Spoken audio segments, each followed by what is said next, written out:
Just some clips. We're going to talk the Western Conference. Now, make the case, Eddie, for Anthony Davis and LeBron James for being the best front court duo in the NBA as it stands today. Oh We know yeah, what the resume is, but today they are the better front court duo, according to you. yeah, absolutely. It's not even a question. So first thing is Jokic and Aaron Gordon. They work really well together. They have great chemistry. Jokic puts up a wide number of stats across the board. Aaron Gordon puts up solid numbers and just does pretty much does his job. You know what I mean? Like he does what you ask of him.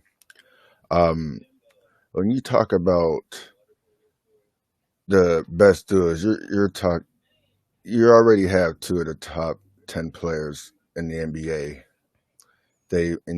You kind of have to use resume in this argument because that's how you kind of get together who does what. It would be too small of a sample size to say anybody is the best duo based upon the few games that happened this season.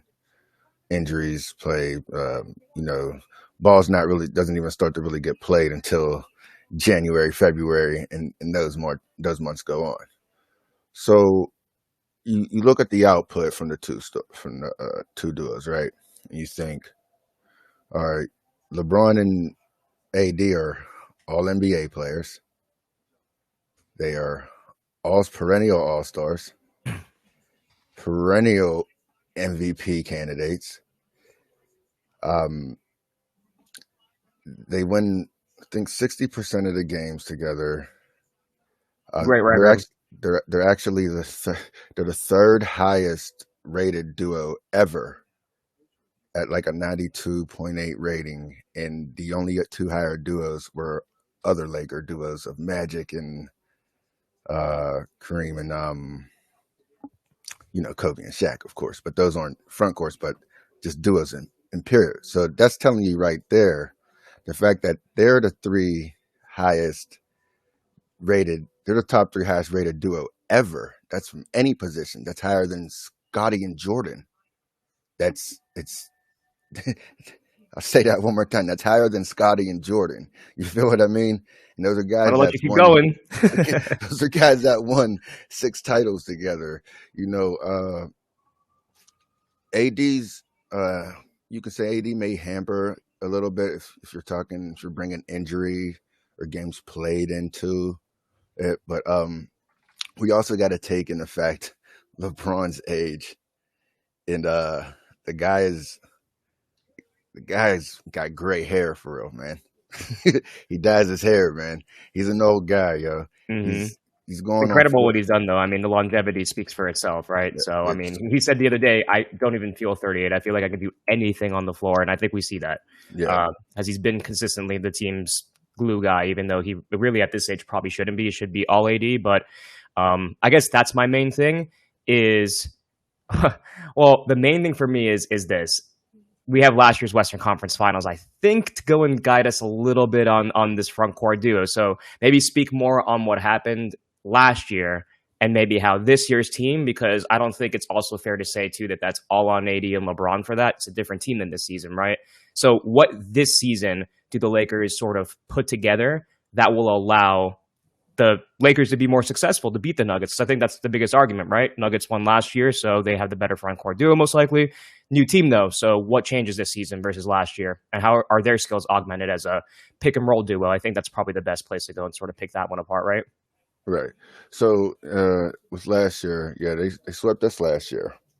Um, I don't think the front court was the main reason why they swept us in any way, shape, or form, though. I think the reason why they swept us is we had inconsistent play from role players. Um, and AD had a bad game also, and I can't crush AD for not having a great offensive game because in the days he doesn't have a great offensive game, he has Mhm. a ridiculous defensive game. Oh yeah, six When you blocks. What is it, like 13 blocks in 2 days or something yeah crazy? yeah, I mean he broke the record for blocks and steals in a playoff series. Um, he he he led.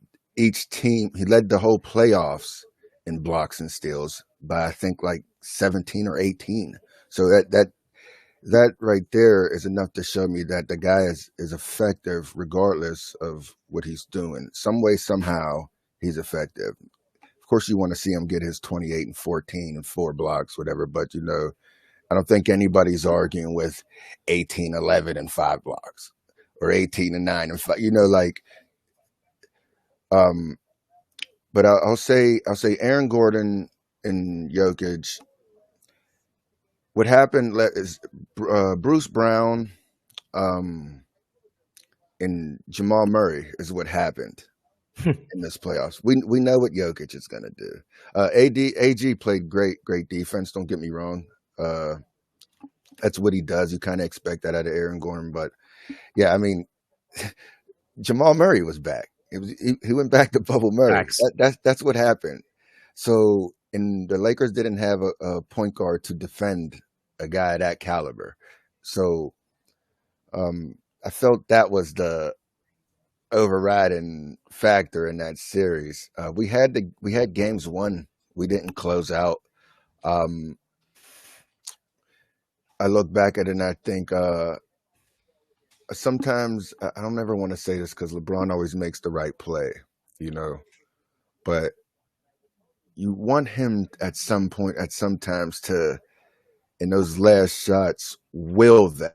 You know what I mean? And I felt I'm not in any way putting anything on him. I'm just saying, like, I felt, especially in game 3, when he was going off and going crazy, I felt he should have finished that game. And not seeing him take a shot in those last 2 minutes,